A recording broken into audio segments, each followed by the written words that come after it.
দুইটা দুইটা ভয়ঙ্কর পাপের কথা বলে দেই। এই দুইটা পাপে যারা আসক্ত হয়ে আছে তারা তওবা করে ফিরে আসলে পরেও সারা জীবন তাদেরকে এটা সাফার করতে হবে। কথা বুঝতে পারছেন না? তওবা করে ফিরে এসেছেন মনে করেন, তারপরেও আপনাকে সারা জীবন এই পাপের ফলটা ভোগ করতে হবে।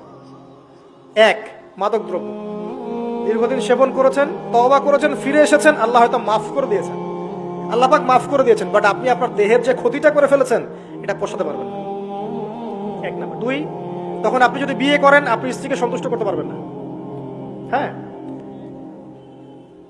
দুই নাম্বার হচ্ছে এই যে গোপনে যুবকরা যে পাপটা করে, মাস্টারবেশন, যেটাকে আমরা বলি হস্তমৈথুন, এই পাপ যেসব যুবকরা করছে বা করে, এবং অ্যাভেলেবেল এই পাপটা সবাই করে, কারণ এখন পর্নের যুগ, পর্ন দেখলে তো আর কোনো উপায় নাই, তখন তো এই পথেই যেতে হচ্ছে, নিজের উপরে নিজেকে জুলুম করতে হচ্ছে।